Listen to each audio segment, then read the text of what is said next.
ערב טוב.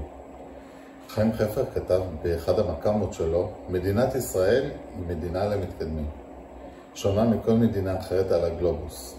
כך היה וכך יהיה תמיד. ואכן ישראל מדינה שונה בתכלית.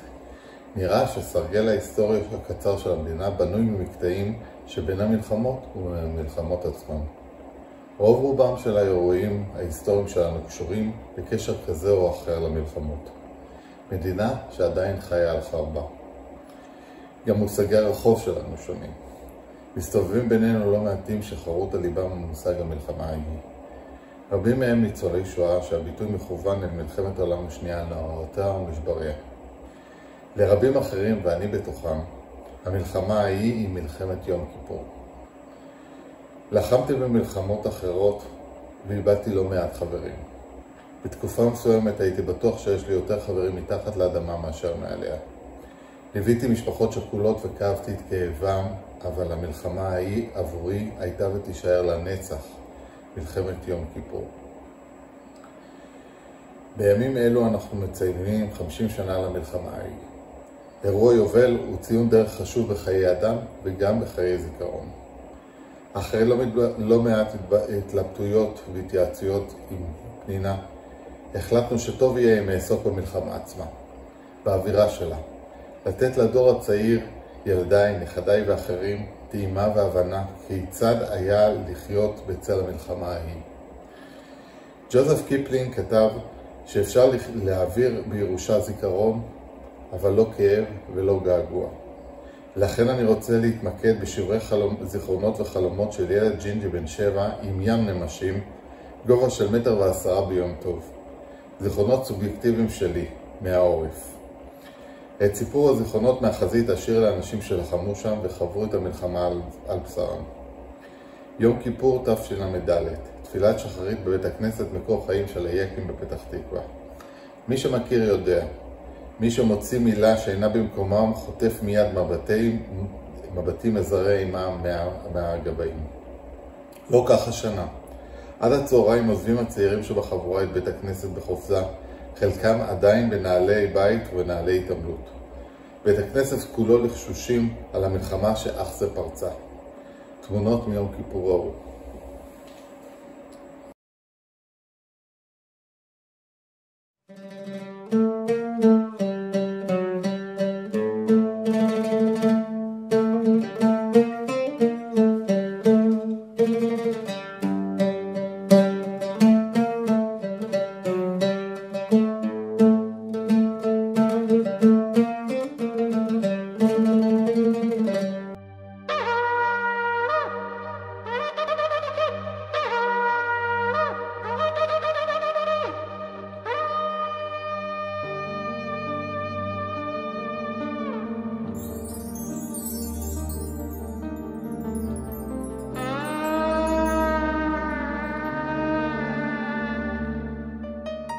אני בצום. ואיך אתה מקבל את הגיוס הזה? אין ברירה, מוכרחים. הם קוראים. ביקשו לפתוח רדיו באמצע, אז נתתי לבן שלי להדליק, ושמעתי. ופתאום הגיע הטנדר הזה, וקרא את השם שלי בספורטים, ובאתי.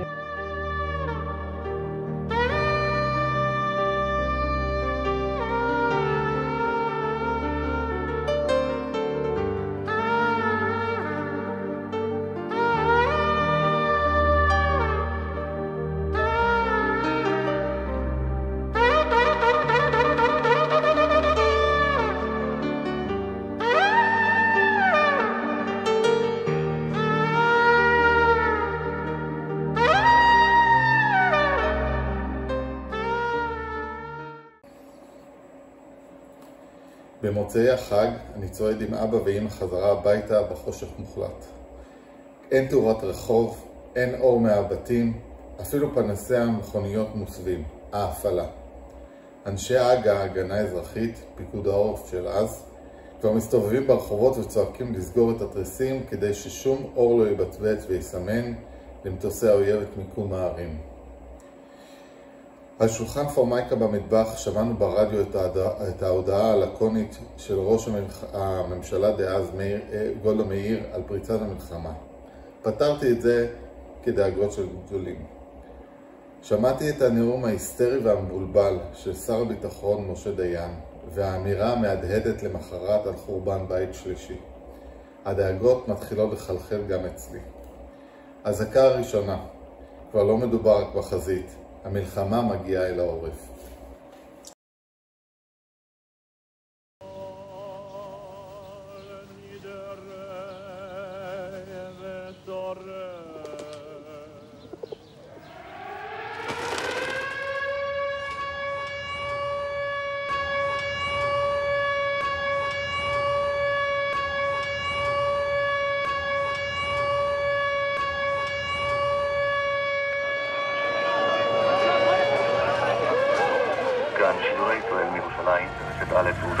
שלום רב וגמר חתימה טובה. השעה 3. דובר צהל מוסר כי סמוך לשעה 2 פתחו הכוחות המצריים והסוריים בהתקפה בסיני וברמת הגולן. בשל פעולות מטוסים סוריים בגזרת רמת הגולן נשמעות צפירות בכל רחבי הארץ שהן עולות ויורדות.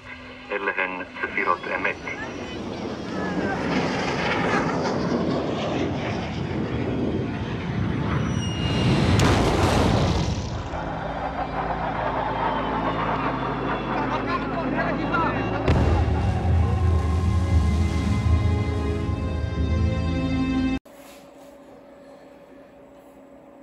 אבא ונתן מתגייסים, ואני אמור להיות הגבר שבבית, לשמור על אמא ונעמי, על עופר ונועם החי.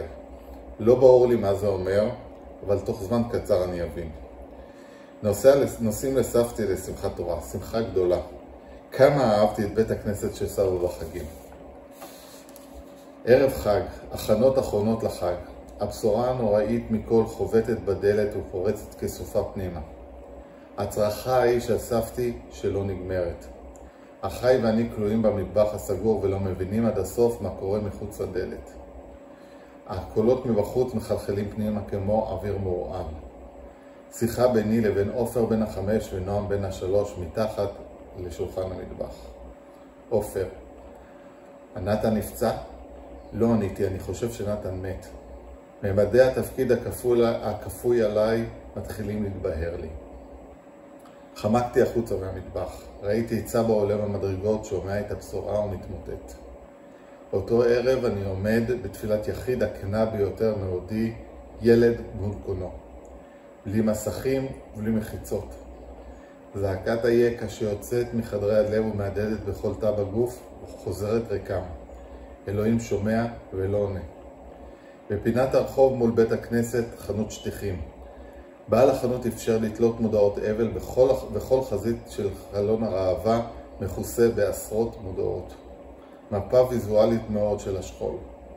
אנשים עומדים ליד חלון הראווה ומחפשים כדי לא למצוא. אנשים מבוגרים נוטים להקל ראש בילדים. מה הם כבר מבינים? שוכחים שהילדים הם אנשים שקומתם נמוכה. זהו כל ההבדל. הם קולטים כמעט הכל ומבינים לא מעט. שמעתי חלקי שיחות על הקמתו של בית חולים נייד בגן מאיר, על תוכניות להפיכת כיכר מלכי ישראל, כיכר רבין של היום, לבית קברות זמני עם הדחפורים שבנו את קו בר לב. ליד הבית של סבא וסבתי היה בבית ספר תיכון שהיינו בשבת פולשים אליו דרך חור בגדר כדי לשחק כדורסל. בית הספר הזה הולאם לטובת מרכז מיגון אזרחי וחבר קדישה. מכוניות שחורות ואנשים זרים מילאו את החצר שעד לא מזמן הייתה הממלכה הפרטית שלנו. כולם, בלי יוצא מן הכלל, מכל קצוות העם, נותנים יד ונרתמים לקחת חלק במאמץ המלחמתי.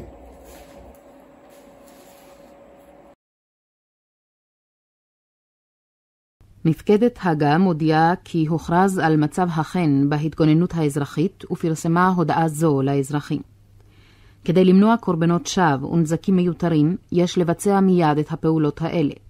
יש להכיר את אות ההזקה וההרגעה. אות הזקה, צפירות יורדות ועולות לסירוגין. אות הרגעה, צפירה ממושכת יותר מדקה אחת. יש להשלים את התקנת המחסות והמקלטים במרתפים, בקומת קרקע ובחדרי מדרגות. יש להשלים הכנת שוחות מחסה לבני המשפחה. יש להתקין סידורי ההפעלה בבתים ובמקומות העבודה בהתאם למפורט בתקנות. יש להימנע מלהדליק אור. יש להדביק את השמשות והמראות כחוק ולסלק שמשות וכלי זכוכית שאפשר לוותר עליהם. יש להרחיק מן הבית ומסביבות המקלט כל חומר דליק. יש להתקין ציוד כיבוי בחצר הבית.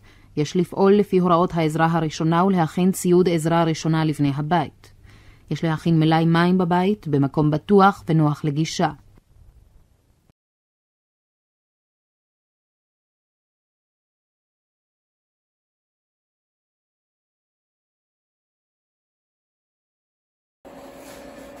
האופוריה נשברת, השלווה נאחרת, אווירת פחד. אנשים כפופים הולכים מהר ברחוב, מספרים רשמיים ולא רשמיים של נפגעים נזרקים לאוויר, פאניקה. תחושה קשה ומוחשית שהמבוגרים אינם עוד מטה משען. חזרתי לבית הספר לשגרה, התקשיתי מאוד לחזור. אני זוכר כמו אתמול את התחושה של ניתוק, של מה אתם בכלל יודעים מה קורה שם בחוץ. וגם קצת קנאה. התבגרות מזורזת בצל המלחמה. שנים אחרי כן שהייתי בן 13 נעלם חברי הטוב בועז לשבועיים. הוא חזר עמום ומופנם ולחש לי בשקט שאחיו הגדול נהרג. יכולתי להשלים בראש את הפרטים שהוא לא הגה בפה. את הדפיקה ההיא שמפרידה בין החיים ההם לשברי החיים שאחרי. את הצרחה ההיא, את התחושה חוץ גופית שהנה הכל משתנה. ייסדנו מועדון. קראנו לו מועדון הדפיקה בדלת. מועדון שאף אחד לא רוצה להצטרף אליו, ומי שמצטרף בעל כוחו לעולם לא יוכל לנטוש. החלטנו לצרף למועדון רק את אלה שמבינים באמת, אלה שהבשורה עברה דרך בשרם. רצינו לצרף את עוז שאיבד את אביו במלחמה, את אבי שאחיו נפל ברמה, ואפילו את יפעת, השכנה המעצבנת של בועז, שאימה נרצחה בפיגוע בכביש החוף. אבל בסוף, בגלל ששתיקת גברים זה לא אג'נדה, המועדון נגנז אבל לא נשכח. כמה חודשים אחרי ששקע אבק הקרבות, סבא ואני יושבים וצופים בטלוויזיה. רואים בעיניים קלות את השבויים שחוזרים מהשבי המצרי. כילד בוגר המלחמה הזאת ידעתי שאין מה לנסות לנחם את סבא הבוכה, ואין שום צורך לנסות לחפש את נתן בין החוזרים. נשאר לי רק לקום בשקט ולוודא שהדלת סגורה כדי שסבתי לא תשמע. לא השתתפתי מעולם בטקסי יום הזיכרון מחוץ לבית העלמין. לא הצלחתי להתחבר למילים הנבובות שלא מגיעות ולא נוגעות. בבית הספר חמקתי אל אחורי אולם הספורט לרגעים של זיכרון פרטי. בצבא התנדבתי לעבודות מטבח. בין אסירים מצאתי זמן להתמסר למחשבות. מימיי לא חגגתי את יום העצמאות. החג הזה בשבילי הוא רק מסדרון אפל וצר בין יום הזיכרון לשאר ימות השנה. זמן לאסוף את עצמך, להרים את הראש ובצעד כבד במנהלי ברזל לצעוד לימי החול. גם יום כיפור שונה בתכלית, כאילו נוצקה בו משמעות נוספת, כבדה עוד יותר. אנשים סביבי עושים חשבון נפש ומפחדים מהעונש, ואני מכיר מקרוב את העונש ופוחד פחד מוות מחשבון הנפש. הבית של סבא וסבתי נדם, כאילו נשאבו מתוכו כל האוויר והשמחה שמילאו אותו. הלכנו על קצות האצבעות מחשש להאיר את השכול שערב בכל פינה, בכל מגירה, בכל ארון, בכל זמן. לאט לאט עם השנים, החיים בבית הזה השתקמו. הרבה בזכות החברים המסורים של נתן שהגיעו בכל שנה, לפעמים פעמיים בשנה, להזכרה ומפגש עם סבא וסבתי. אין מילים לתאר עד כמה ההשתתפות שלכם הייתה חשובה להם ולנו. כמה מרץ ושמחה היו עוטפים את הבית לקראת המפגשים האלה. כמה נחמה הייתה בשעות הספורות האלה של מפגש רעים. ובנימה אישית, עבורי הייתם השראה לחיים. מכם למדתי מהם הסטנדרטים של חברות אמיתית, ועל כן תודתי האישית העמוקה. להבין את אווירת המלחמה לא מספיק להקשיב לזיכרונות הילדות הילדים שלי. בכדי להבין באמת צריך להקשיב למוזות שהמשיכו לכתוב למרות שעון התותחים. נעמי שמר העבירה מיד בתחילת המלחמה את תחושותיה לנייר. את המילים האלה הצמידה ללחן הנפלא של הביטלס, Let It Be. היא השמיעה את השיר לבעלה שהגיע שעות ספורות של חופשה מהמלחמה. תגובתו הייתה מיידית. למילים האלה מגיעה מנגינה ישראלית מקורית, לא מנגינה של נוכלים. בתחילת המלחמה הוחלט שלא לפרסם את שמות הנופלים ולא להודיע למשפחות עד ההפוגה הראשונה. בגלל חרושת השמועות על אלפי הרוגים הוחלט בצבא להודיע למשפחות כבר בתום השבוע הראשון. בערב אחד, 656 משפחות יהפכו למשפחות שכולות. 656. מספר בלתי ניתן לעיכול. הזעקה הזאת תהדהד בכל מקום, בכל לב, בכל בית. אין בית שאין בו מת או מכיר מקרוב אחד. בכדי להכיל את הזוועה הזאת ולתמוך במורל הלאומי, נקראה המשוררת הלאומית לדגל.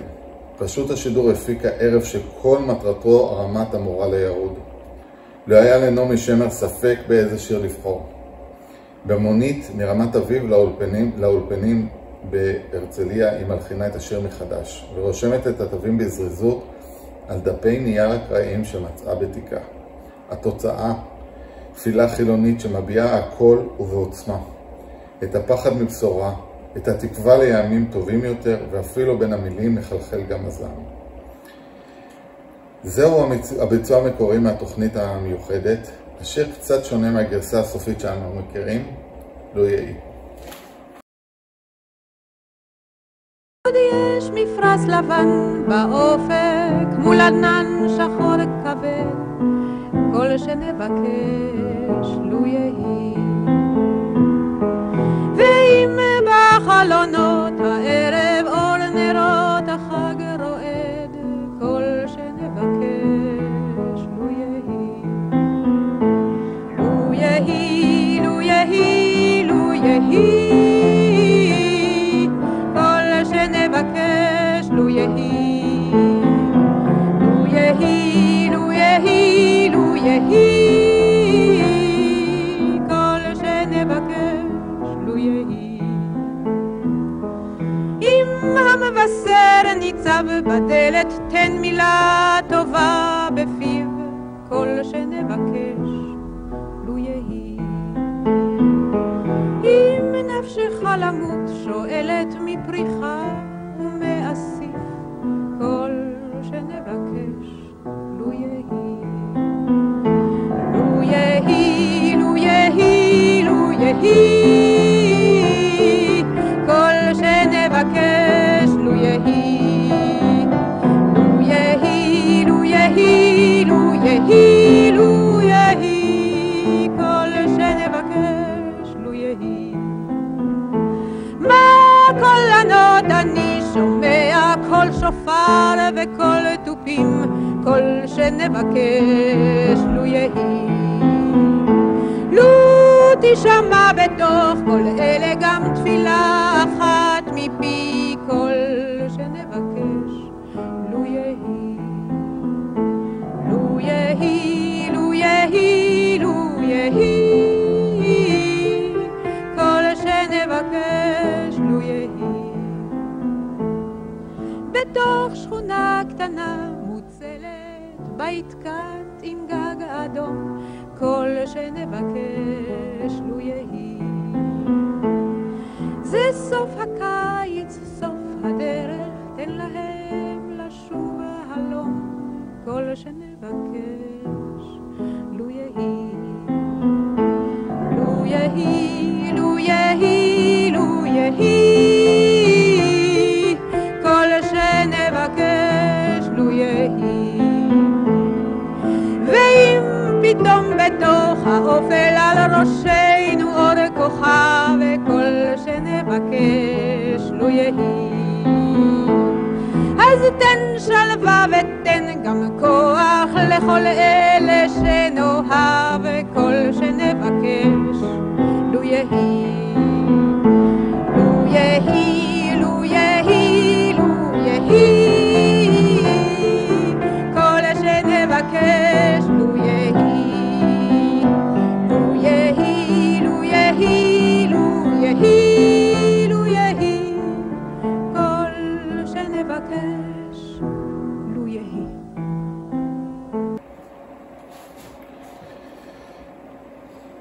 השיר הפך בן לילה להמנון המושמע בכל מקום. שרו אותו בלב אחד החיילים בחזית והאזרחים בעורף. כשנשאל נתן יונתן מהם הדברים שעיצבו אותו כאדם וכמשורר ענה, הילדות על גדות הירקון ונפילת בנו ליאור ומלחמת יום כיפור. השיר הראית איזה יופי לא נכתב בעקבות המלחמה אלא שנים רבות קודם לכן. אבל כמו שנתן יונתן בעצמו העיד, שירים הם אלמותיים וכך גם על שכול, ועל כן שניהם נפגשים מעל הזמן. כך הפך שיר הנעורים בשדות הפורחים של קיבוץ גבעת השלושה לאחד משירי המלחמה המובהקים. בסרטון שילבתי גם חלקים מתוך הסרט ליאור שהפיק נתן יונתן לזכר בנו.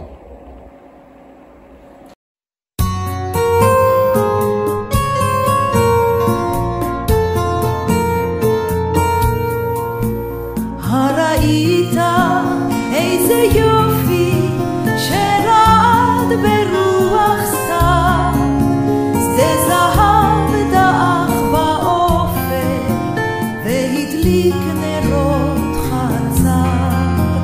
הראית איזה אודם שצעק למרחקים, שדה דמים היה שם קודם ועכשיו הוא שדה פראגים. אל תכתוב נערי יש פרחים שבני חלום, יש פרחים שעד אין סוף נשארים במנגינה. אל תכתוב נערי יש פרחים שבני חלום, יש פרחים שעד אין סוף עם המנגינה.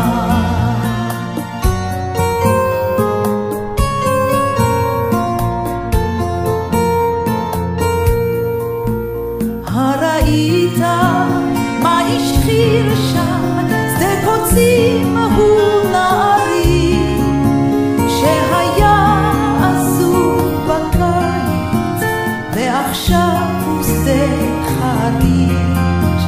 הראית מה הלובן נערי זה שדה בוכים, דמעותיו הפכו לאבן, הבנה ובחו פרחים. אל תכתוב נערי יש פרחים שבני חלום, יש פרחים שעד אין סוף נשארים במנגינה. אל תכתוב נערי יש פרחים שבני חלום, יש פרחים שעד אין סוף עם המנגינה.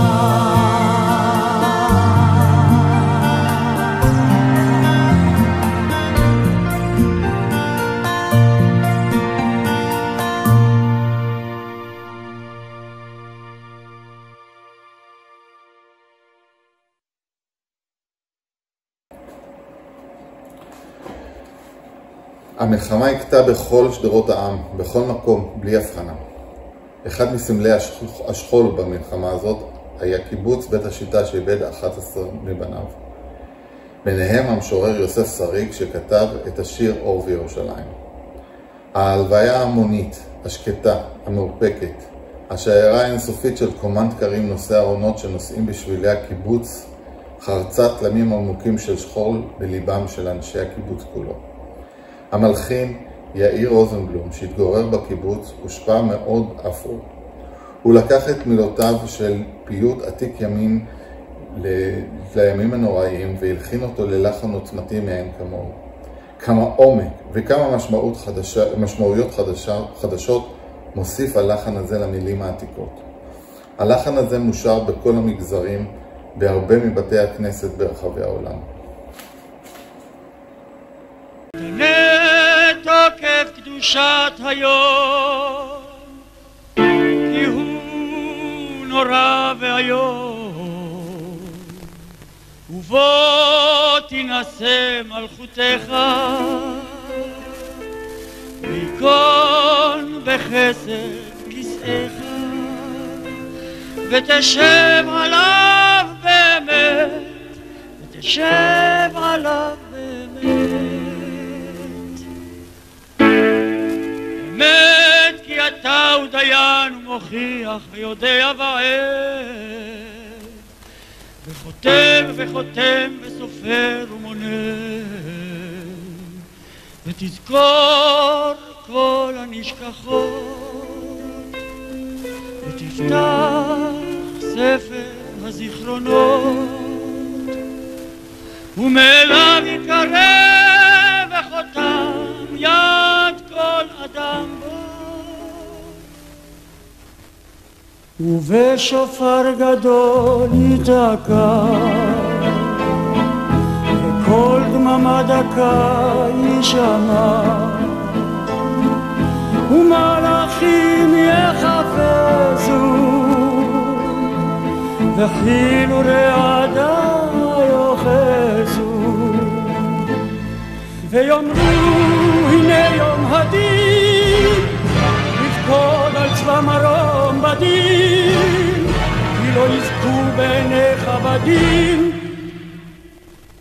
וכל באי עולם יעברו לפניך כבני מרון, כבקרת רועה עדרו, מעביר צונו תחת שבטו. וכל באי עולם יעברו לפניך כבני מרון, כבקרת רועה עדרו, מעביר צונו תחת שבטו. וכל באי עולם יעברו לפניך כבני מרון, כבקרת רועה עדרו, מעביר צונו תחת שבטו. כן תעביר ותפקוד ותמנה ותספור נפש כל חי, ותכתוב קצבה לכל בריאה, ותכתוב את גזר דינם. ובשופר גדול יתקע, כל דממה דקה יישמע, ומלאכים יחפזו, וכאילו רעדה יוחזו. בראש השנה ייכתבו, וביום צום כיפור יחתמו.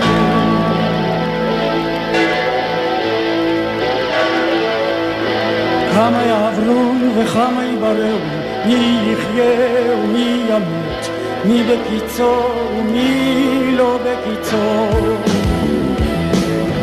מי במים ומי באש, מי בחרב ומי בחיה, מי ברעש ומי במגפה,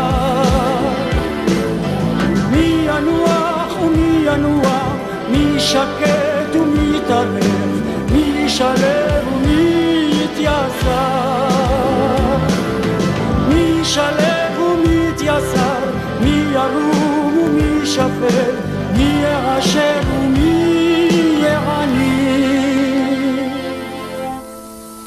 ותשובה ותפילה וצדקה מעבירים את רוע הגזרה,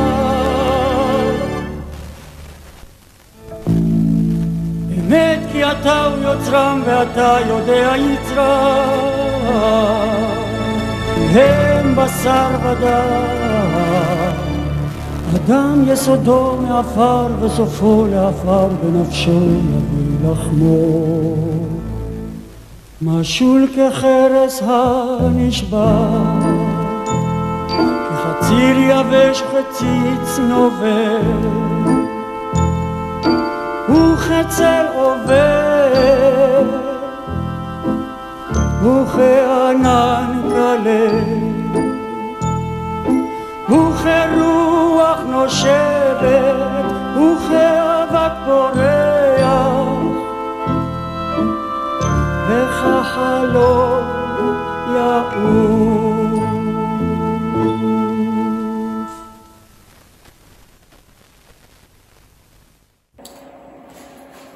נכדי שאל אותי, סבא, מי ניצח במלחמה? גמגמתי אז ומאז. גם היום, אחרי 50 שנה, עדיין אין לי תשובה שמסכימים עליה הלב והראש. אסכם במילותיו של חיים חפר.